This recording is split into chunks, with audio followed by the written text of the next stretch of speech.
Welcome back to Respect the Process. This is our new Monday time slot. I'm fine with it. Yeah. As long as I actually understand what day it is. It's Monday. Good. I know. We're back to like an actual structured week now. First of all, you and I will never have structure. No, there's no such thing. It's every day is Tuesday, as I've said many days in my life. There is no weekend. Every day is Tuesday. Okay. But I am Kelly Hunter, alongside the voice of Alabama basketball, football, baseball. Whatever they tell me. Whatever if there's a mic and you're going to be sitting here talking to it. Chris Stewart joining us, fresh off a good road win up in Nashville. I think Alabama loves a little drama. They don't want anybody to get comfortable and sit back. And they at one point they had that 18-point lead. 10 minutes in the first half. Yes, 10 minutes in. It's been really interesting because you're coming off of a stretch where you had 3 straight losses, but may have been 3 of your best games. Right. Because those were all 3 top 10 teams, and they were, in essence, on their home floor. Right. Maybe not literally, but very, very close. Right. Alabama was on the road. You were a visitor playing in a hostile environment all 3 games. Right. Purdue, Creighton, Arizona. You come back, and I thought that they might struggle a little bit because you had, in terms of name value, lesser opponents. Eastern Kentucky in Tuscaloosa 2 days before Christmas. Liberty right after Christmas, neither of which was played in front of large crowds. But you were back home, and they took care of business the way they should. Right. I mean, they got after it, won by 30 and almost 50. I mean, played great against Liberty, especially, but really, really well. Minus about a 3.5-minute stretch to begin the second half against Eastern Kentucky. So you're really coming off of a 5-game stretch where you've played very, very good basketball, and you're 2-3. Now you start league play. And even though Nate Oates has never lost a game as the head coach at Alabama in Nashville, he's 6-0 in the SEC tournament. He's now 4-0 in Memorial Gymnasium. Now here's the significance of that. Bama had not won a game in that building, I don't think, since 91, 90, maybe a little later than that, but not much. Yeah. It didn't matter how good you were, Alabama lost. Now, to be fair, Vanderbilt hadn't been Vanderbilt the last 5 years. Right, yeah. But still, it didn't matter. There were a lot of times they had a team that wasn't as good, but found a way to win. Bama's up 18 in this ball game, 10 minutes in. But to the credit of Jerry Stackhouse's kids, they didn't quit and chipped away, had it down to 4 at halftime. So you're basically starting all over again. And Bama never did trail or let them tie the game up. It got closer than you wanted for comfort, but Alabama still kept them at arm's distance, made a couple of plays down the stretch, made a very bad play, fouling after a missed free throw, and fortunately overcame that. Won it by 3. And again, it wasn't a perfect game by any stretch, but if you can play less than perfect, get a win on the road, because that same Vanderbilt team was a week removed from an overtime loss at a ranked Memphis team. That's right. So they haven't been good, but they're playing better. Right. And so it was a good way to start. Now you got to come home and you got to clean some things up before you play a South Carolina team that's been playing a lot better and Coach than Oates, they're used to. Yeah, Coach Oates seems to have settled on his starting 5. That seems to be a fairly consistent group. I think so. Muhammad Wagi is the big that they've decided to go with, a little more consistent than Nick Pringle. And then you go with him. There's been a little bit of a tweak to it here and there, but Rylan Griffin joining Mark Sears is a guy who is more than capable of being a big scorer. He shot it so well. Well, they led him in scoring there past week. Yeah, and he started off fantastic. I think he made 3 of his first 4 from 3 or 4 of his first 5, whatever it was. But he's 6'5", athletics, getting stronger, tougher, and really does a good job for this team in multiple areas. They love who he is defensively. And he's getting it figured out, obviously, as the numbers would indicate on offense. But it's starting to figure out now. He doesn't know what his full rotation is. And I asked him that pregame, and he said, we're still trying to figure out. I'd love to be settled into 8 or 9, but the reality is we're trying to get to, who are the 10 right now. and that's still a work in progress. And, well, first of all, I want to give major props to whoever Jerry Stackhouse's suit guy is. He's fantastic. Pretty good. He can afford him. Coach looks good. He's going to look the part. He is. And look, he's a good coach. His problem there, and he's going to have maybe, he coach of the year last year, but there are rumblings that this is a very big year for him, which I understand because they hadn't been to the tournament since he's been there. And it's not trending the right way now, obviously. But he's got kind of an NBA approach, which you would understand. That's what all of his background was, and it's what people felt would be a concern. He runs it like an NBA coach, meaning that he kind of leaves the recruiting, some of the scouting to other areas within the staff. Delegates. And maybe not that he doesn't work, it's just the mindset and the approach. There's a reason that it's done the way it is in college. Right. And there's a reason it's done the way it is in the NBA. Look at an NBA game. Look how many guys are either in suits or in the coach's polos on the second row. It is insane. They've got more staff people. Yeah. And I'm not talking about additional managers, athletic trainers, all that. I'm talking coaches. Yeah. Because I remember when Anthony Grant was on Billy Donovan's staff with Oklahoma City before he came back to Dayton as the head coach there. He was on the second row, and there were like 6 guys back there, all dressed alike. So you're assuming there's probably something, they're in a comparable role. Yeah. There's just so many there in that league. It's a different deal in college. And I don't know that you can truly be successful, especially at a place like Vandy, if you're not more hands-on as the coach in every facet of it. And on top of that, the biggest plus that they thought it would be is, well, he's Jerry Stackhouse. We know Jerry Stackhouse. We hear Jerry Stackhouse at Vandy. It ultimately gets our attention. But 18, teenage kids, 17-year-olds. It's not the same deal. It's not the same deal for them. No, and particularly, it is no longer the excuse of he's not playing with his guys, because no doubt within 6 months, these are your guys. I mean, that's when basketball in particular, you don't have guys that are going to be there for 2 and 3 years. Right. They're coming in. They're the ones you recruited. That's what the game is. Yeah, and so I mean that is truly one of the biggest differences, and I would say in the past 5 years. No doubt. And Nate Oates is a prime example. When you have the success that he's had, winning the SEC 2 of the last 3 years, number one seed in the NCAA tournament last year, get to the Sweet 16 again. Yes, I know our aspirations were higher. I get that. But I'm just saying what you do on a consistent basis, and to be there 2 out of the last 3 years, regular season and tournament, 2 Sweet 16s, that's in 3 straight NCAAs. That's pretty solid. Yeah. And yet he still had 9 new players on this year's roster, at least 4 of which he had to get almost last minute. Right. Transfer portal guys to fill things out when he had departures that he really wasn't expecting. And not to take away from what he has done, but he's not a big name guy even. Like when he came in to Alabama, Nate Oates. Hey, Brian Passink texted me the day that it came out. Brian had gotten a tip that we had our coach. He texted me. He goes, I think we got our coach. I said, great, who is it?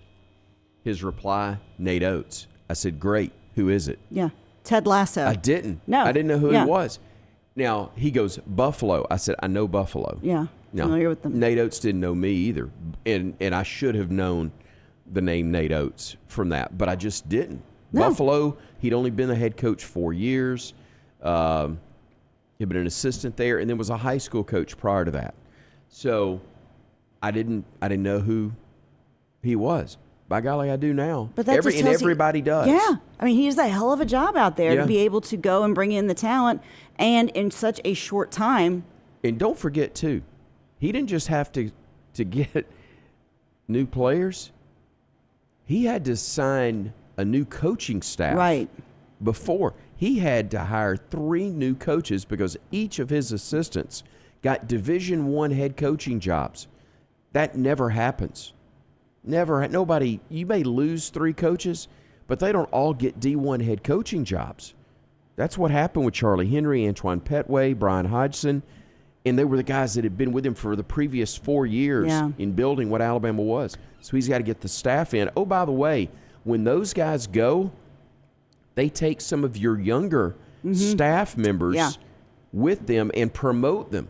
So Nate said, I had to hire a staff just to have somebody to talk to. I didn't have anybody in the office anymore. Looking down the bench, looking around the office, gone. Never. And so the veterans on this year's team have only spent 1 year previously in the program. Mark Sears, Rylan Griffin, and Nick Pringle.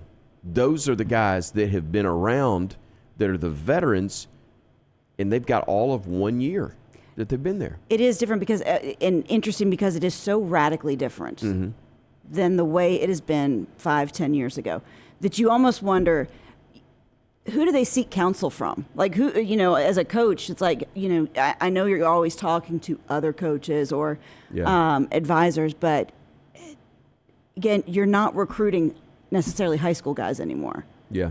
You are out there actively recruiting guys who've played in college maybe 2 or 3 years. Right. Because that's your best way to be able to get to, as you said, the Sweet 16 within 3 to 4 years of you taking this job. Part of that staff that I talked about, you've got guys that are just constantly checking the portal. Yeah. That are helping you with recruiting, and that's all they look at. I mean, and they're Grant trying Nelson to make it from North Dakota. Perfect example. Fits the mold perfectly. All right, you lose Charles Bediako, and we miss Charles Bediako. As it's turned out, probably would have been better for Charles Bediako to come back for another year. He's been cut. He got injured. He's been cut by the Spurs organization. He was on a half and half contract, whatever that's called, where you're under the Spurs, but you're also with the G League team. He gets hurt. He gets cut, and so I hate it for him because I think he could have played his way into a first-round draft pick. Didn't happen. We're missing a rim protector. When Nate scheduled Arizona, Creighton, Purdue, who all have big-time 7-foot centers, we had one too. Yep. And so you're playing them when it's a bad mismatch. Almost won all 3. Didn't win any. But miss him. But Grant Nelson is a guy you look at and you go, okay, we're not going to find another Charles Bediako out there, especially as late as you were having to look, because they felt Charles was going to come back the whole time. Yeah. He had tested the waters in the NBA, which is not uncommon. A lot of guys do that just to get it's going through the interview process so that the next year when it's time, you're familiar with it. You're not going in wide-eyed. You've been through that experience. So that's what most of those guys do. They thought he was coming back. He stayed in it. And now you got to find somebody. So what's your best option out there? 6'11" guy that can run the floor, bring the ball up himself, and pretty good shooter, but can put it on the deck and get to the rim. Fits Nate Oates' system. The thing is, they're missing on the defensive end what they had with Brandon was a heck of a defender. Noah Clowney was a tremendous defensive player as well. And those two, along with Bediako, you really have missed. And again, when you got a 7-footer back there that can swat things like he could, it allows you to play more aggressively on the perimeter. And if you get beat, not as big a deal because you got that back line of defense. Yeah. You get beat now, you're beat. They're able to get to the rim. They're trying to get better at that. But at this point of the season, while you can still improve, you are who you are, and you got to sink or swim with it. Getting back to the Vandy game, early on, Stackhouse had them running a zone, which really forced the outside game. Yeah, they mixed it a good bit. Which, to Alabama's credit, they were knocking them down from behind the arc. So, and then to also slow them down, because it seems that this Alabama team, they love to pick up the pace, make it a track meet. They do. and throw it, because again, anyone that has either played or watched enough basketball knows your team either loves a track meet or your team falls apart when the pace gets that high. But Vandy did a good job of forcing it and slowing it down a little bit there, especially once Alabama had created such a big lead with 18 points. Right. Started to slow it down. And that was what I felt like Vandy got themselves back in the game at that point. Vandy's not they're not as athletic as they want to be. That was Ezra Mignon he's a hell of a ball player. He's really good, but they didn't have a ton of guys that wanted to rip and run with Alabama. They did in spots and were successful in spots, but they had not been shooting it well from three-point range coming in. They had really struggled in that regard, and still didn't in this game. I mean, not. There were stretches where they did. They had a couple of guys that did. Another one of the hyphenated names that I can't. Rivera Torres. Thank you. Wow, that's impressive. Ask me what my address is. I couldn't remember that. Flush and get ready for the next game. But that's, he played really well, but I think that was a career high for him. That was the second half for him, because in the first half, Mignon really dominated the first half for Vanderbilt. But Rivera Torres came in the second half, and he especially because Mignon got injured, I think, with what? I'm laughing. Forgive me. I'm laughing because I've forgotten his first name, but it's Magnon. And Ezra Magnon. I call him Mignon because it's filet. That's how it's okay. Brian Passant called him something else the entire game too, and that's the only reason I'm laughing. Yeah. It's easy, and I'm guilty of doing that. But it's not a typical name. It's not an easy name, and it kind of looks. You pronounce it almost the opposite of what it looks like. Yes. But I was thinking filet mignon, and also the fact that I'm getting hungry, and passing was different as well. So it's only about a 6-letter name, but it's been pronounced I 14 different ways. Back when Marmaduke, I wrote Marmaduke Ninja back when he played for Auburn, because because I would have to, you put it in your scripts on TV, you're typing it out, and you're looking at it quickly when you're calling highlights, and so I have to have everything phonetically, and so for me it was Marmaduke Ninja, and so I'm sure the closed captioning people loved me. But no, good. Like when I was taking notes watching the game, I just put Mignon because that's easiest for me. That's another where I laugh because I miss Jim Fife, and Jim was a friend. And, and that's why hello, Dakar, Senegal. His famous deal, whenever you dunked, he'd say the hometown that you were from. And it was as if people were actually listening in Dakar, Senegal before you had the before you had the internet, radio, and broadcast. satellite, everything. So that's pretty good. No, I mean that's why you and your peers are always so impressive to me, because you nail the names. Wait. I just happened to get this one right the other day. I'll butcher it as much as anybody. I try to get it right, but we'll butcher it left and right, especially when you're doing basketball and you got to say it so quickly. But it also reminds me. Do you remember Johnny Most, who was the legendary Celtics guy? He had that was my team growing up. Mine too. So, yeah. Okay. Mine too. So, but Johnny, for those that don't know, Johnny had this incredibly gravelly voice. I mean, you could practically hear him smoking the cigarettes on air. It was made for the radio. So gravelly and stuff. Well, the Celtics were playing they were playing a foreign national team in an exhibition. Okay. I don't remember if it's the Soviets. I don't remember if it was China. I just know it was a foreign team. And as a play-by-play guy, I love the fact that he didn't even try. His play-by-play, it'd normally be Bird brings it to the right wing, finds McHale back out to Bird to Johnson, DJ drives, shoots, scores, and the Celtic, whatever. Yeah. But when it was the other end of the floor in that, he goes, the big one throws it to the little one throws it back to the big one back up top. I was like, if you're Johnny Most, you can do that. Yes. Because sometimes you're like, from here on out, we're just going to call him Tom. Because there's that. I've done that before.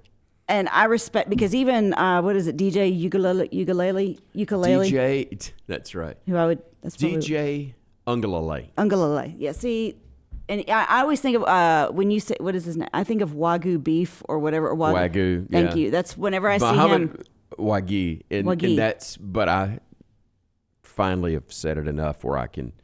But then we've got Muhammad Wagyu. We've also got Muhammad Diabate. I know we got two Mo's. We got Mo. We got Momos, and we know what to do Thank with you. right now. But those are fine. But and I would probably, if in your shoes, I would probably approach them. The best of all. How would you Kenny, like me to say your name? The best of all was Kenny Stabler, though, because Snake was so much fun. Period. But you remember the linebacker at Alabama, 90s, from Shades Valley, Salim Rashid. Salim Rashid, yeah. You know, Snake would get going, and Kenny would start talking. He'd talk really fast, and he would say a name, and he would repeat it again. He would say it, and he'd struggle a little bit. And I used to have fun with this one. He goes, "Yeah, really good play by the linebacker, Eli. Salam Rashad Salam Ramalama Ding Dong. Number 11. Number 11 did a really good job 11. right there. Just call him number 11, Snake." When you own it and just embrace it, that's fine. You're Kenny Stabler, you can say whatever you want. You honestly can. Man, I miss him. Gosh, I know. Okay, so we start. Alabama led by 4 at the half, cut the lead from 18-4, and then midway through the second, Vandy's still hanging around, but Alabama. It stayed at about a 9 or 10 mark throughout the second half. And I really do feel like the 78-75 score belies the fact that it was not that close. And now I do think if Vandy had another 30 seconds, it was dangerous. It was going to be. I really do think that at that point, it was dangerous. And if you ever let them actually tie it or take the lead, it could have felt very different. Yeah. But it didn't. They never let it happen. I'll tell you another part. I hadn't talked about this. That place was far from packed, and it's a weird setup too. It's a weird setup, but it's a terrible building, but it's a great building. Okay, I wouldn't want to play there. Best of times, it was the worst of times. There's a lot of that to it because it's awful, and yet there's some aspects that are just fantastic. Because, okay, so the setup is the teams sit on the baselines. Correct. Because the way the floor is laid out, it is almost like a stage. Yeah. When you are on,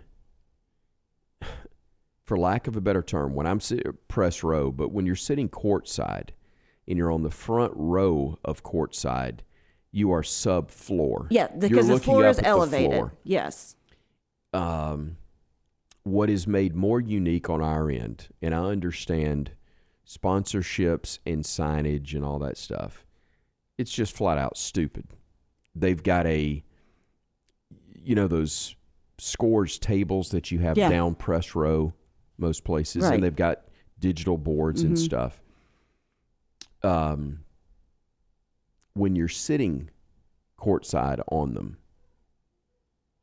that's one thing. You understand it's tough to see the end. That's fine. Yeah. We have that at Tuscaloosa. There's only so much you can do with it because of where your space setup is.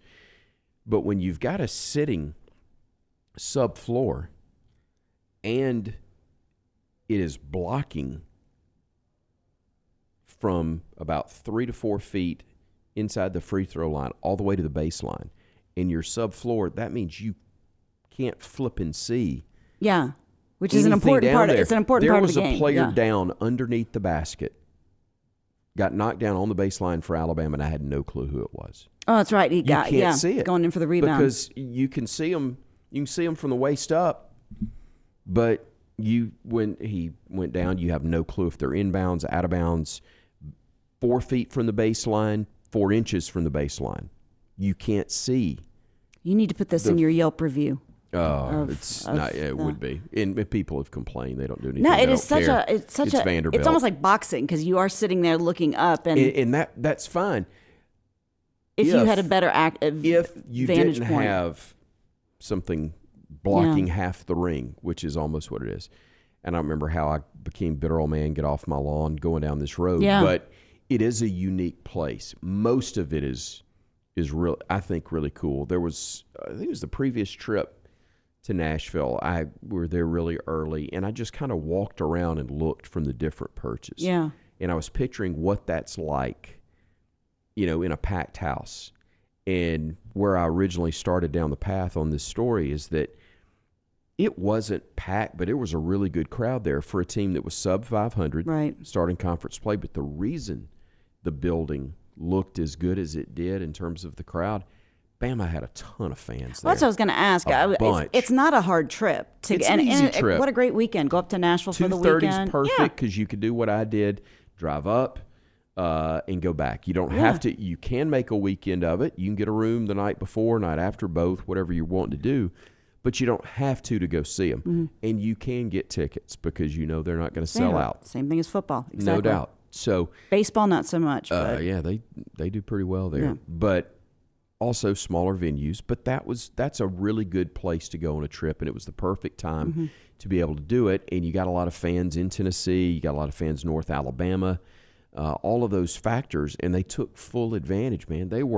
That's about a 3-tiered area, and in 2 tiers were full. Yeah, and you could hear the crowd. The overwhelming majority was Alabama, and they made noise. And so when Vandy made a run very late in the game, their crowd made a lot of noise, and it actually had some atmosphere. It felt like a big time game in a pressure situation. But if Alabama had not had the following right behind them, I think they played an impact. I think you could have felt. I think that was a 2-possession factor. Yeah, is having the crowd like you did in 2 possessions was a difference in that ball game. And what I said earlier is that I don't think that when you look at the score, it necessarily tells the tale of the game. But one thing that Alabama has got to do is a better job at closing. Is just stepping on the neck. And they had done that in the 2 previous games against two teams that, frankly, are probably both better than Vanderbilt. But Alabama didn't play as well on the defensive end. Vandy, on its best night, is as good as those other teams, probably better than Eastern Kentucky. Yeah. I don't know that Vandy's better than Liberty. I really don't. Liberty didn't play as well in the Birmingham game. I didn't see all of it. I just know Bama played exceptionally well. They're a dangerous team. They could have. That's one that you could have had your hands full if you didn't play well. In Birmingham, they did. It was nice to see Bama find a way to finish that out and not let it get away. Yeah. Off day for Estrada. Didn't have a basket in the first half. I think finished with 5. Right. Sears led with 21, and then Ryland Griffin with 16. Team shot 26 out of 53.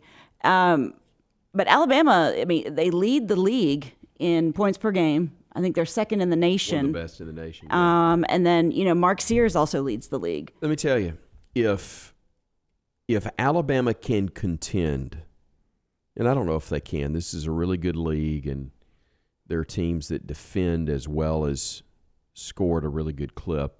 We'll talk about that in the weeks ahead.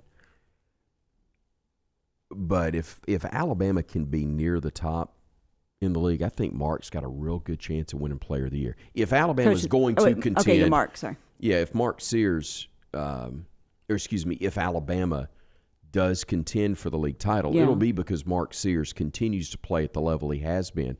And if he continues to do that, he's going to be very much in the mix for Player of the Year in the conference. Does he have another year after this, or is this it? I was just he's a senior. Yeah. I have no idea anymore. Okay, I know. With what these things look like. And maybe there's, who knows, if he could come for another year, are there NIL opportunities to be exciting? Or if he's the Player of the Year in the Southeastern Conference, is there a place for him? He's probably going to be here's why I think he can play in the NBA. Shoots it incredibly well, can get to the basket despite being a tad undersized by NBA standards. Strong enough to get to the rim. Yeah. Creative. Great, really good passer. Unselfish. Tough on the defensive end. I'm not the best judge of what's a next level guy, and he's not a given like a Brandon Miller or Noah Clowney or some of the others that we've had go in the last few years, and those are not the only two. But I think he's got a real opportunity could because play he his way can in. score. He could. And SEC Player of the Year on the resume, again, not that that's a guarantee for NBA status or draft status, but if you're able to show that level of consistency in a league as good as the SEC is Doesn't now, hurt. it would help. Top to bottom league looks pretty good to start the season off right now. Alabama has South Carolina coming in tomorrow night, Tuesday evening. They're 13-1. Yeah. They lead the league at this point. It will be interesting to see how Alabama is able to play with a team coming into Tuscaloosa like this. Yeah, I think so. And this is one that if you're going to make noise and you're going to give yourself a chance, if you've got the schedule, if you can look for me who they've got after Mississippi State, because I know they've got Mississippi State on the road this weekend, and then that would normally mean you're back home. But I know we were talking about it, we being the crew, that you've got a chance. You got a chance to get those first four, and you really need to. None of them are easy because the league's not easy. Right. And Vandy was proof of that the other night. But if you can find a way to get to the first four, and I can get that for you. I know. Here I've got really quick. So Alabama has Mississippi State. They travel to Starkville on Saturday. Another nice, easy kind of Saturday trip for you. Driving wise, yes. You're still going to Starkville. But in terms of who you're going to play, that'll be. They'll get after you. Mississippi State, and then you're home against Missouri. I thought it was Mizzou, but I couldn't. Yeah, and then you go to Knoxville on January 20th. That's going to be an early Saturday tip for that game, I believe. And then you're back home against Auburn. You're back home against LSU 3 days later, and then you go to Georgia. So there are some opportunities for some wins. They're against not some a given, big teams, but then you play Tennessee and Auburn back-to-back, who may be the two best teams in the league this year. Well, Kentucky's really good. I know Florida showed that they're pretty good. Ole Miss will be dangerous, especially in Oxford. I'm going to have to see more from Ole Miss. Right, I agree. Than what they did in the non-conference, because they didn't play I'm not faulting them. I'm not being critical. I'm just saying everybody was going nuts and, they're in the top 25. Well, then they're in the top 25 because – of the record, the respect for the league, and the respect for their coach. Chris Beard's, been given another chance and will do well, I think. But there are some real chances for wins. But you got 2 games with Tennessee, one of them on the road. You got 2 games with Auburn. The rest of it, though, and I know A&M's not bad. Kentucky is on the road February 24th. Put it this way, if this Alabama team does get it figured out on the defensive end of the floor and maintains who they are offensively, they are not going to be a team that people want to face this year. I think they've got a chance. This is going to sound so crazy. I love crazy. They've got a chance if they do what I think they're going to do in the league and be competitive. Mm-hmm. They may be a more dangerous postseason team than they are a regular season team, and I'll leave it. Yeah. I won't go beyond that. Some teams are built. Some teams are built to be postseason teams, and right now they are healthy. They have stayed remarkably healthy. Figure it out healthy. on the defensive end. Keep getting again closer, because we talked about this at the start. They only got 3 guys who are veterans in Tuscaloosa. And those guys only have 1 year in Tuscaloosa. Right. So this group's still trying to figure each other out. And as they do, they're going to get better. And one thing, they had fewer fouls than Vanderbilt this past weekend. I mean, Step in the right direction. Yeah. They had too many turnovers, though. Yeah, They've got to be better at protecting the basketball, and I think they will. They're too skilled on the offensive end to be as generous with it as they were. But the things that they need to correct and fix, I think they're capable of. Yeah. You can't be there. They don't have the 7-footer. They don't have the rim protector, but they do have size and athleticism. Right. Yeah. That can mask that somewhat, but they got to do it as a team. There's not one guy that can bail you out like Bediako could. Yeah. If they get that figured out, they're going to be really, really good. Let's quickly talk football before we get out of here tonight. Okay. National championship game. Here's what I think's most interesting, and I saw this, and I'm not the first person to see this. We're gonna call it the Ted Bowl because I don't know if you saw that Ted Kaczynski went to Michigan and Ted Bundy went to Washington. Dear Lord, I'm sure that was not in the game notes. So for I their don't know. I was respective gonna schools. say if the SID wants to go ahead and drop that in, Lord. you could. But if you wanted to make a pick tonight, Take Kaczynski over Bundy. Where did well, Bundy go to school? He went to Washington. That's why I was like, if you're talking about physicality, I think you go with Ted Bundy in Washington. If you're looking, if there's a written portion of this, then I think you go with Kaczynski and Michigan. Kaczynski was at least. Was he the Unabomber? He was a Unabomber. Okay. Remember, he wrote his big manifesto. Never mind. And he was the mathematician guy. Bundy was just awful. But so that aside, do you have a pick for tonight? Your heart and your head. Michigan showed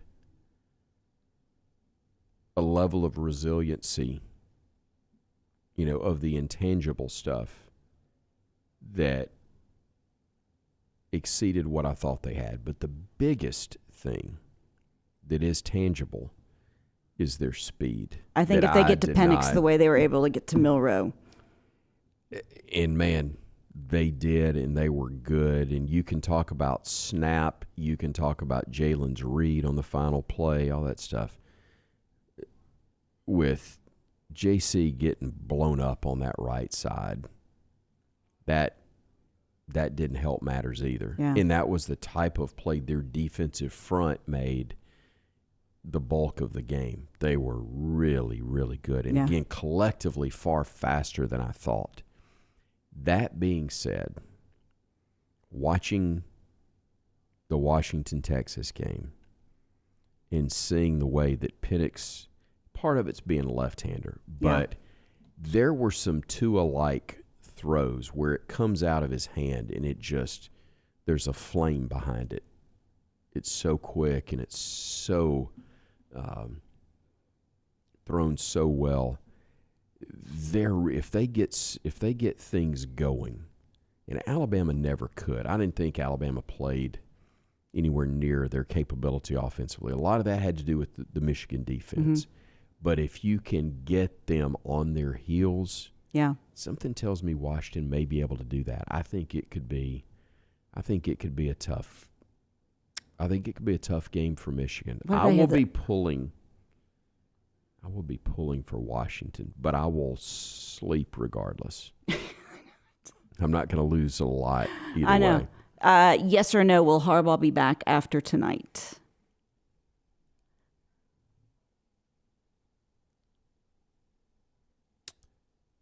It won't shock me if he's there for the rest of his career, but my gut tells me he's coaching his last game with the Wolverines tonight. Yeah, I just don't know that he can go back. I think there's a Pete Carroll type deal where he's going to get ahead of the posse. Yeah, that's because they want to come after him, and I've heard people say, "Oh, they win it, they're going to have to vacate it." No, come on. There's been too many. No. First of all, NCAA has no teeth anymore. If they do after the fact, it's a sham. So what? They will have won it and had the confetti fall, and they'll keep the trophy and all that stuff. Yeah, it's already done. It's done. Yeah. But I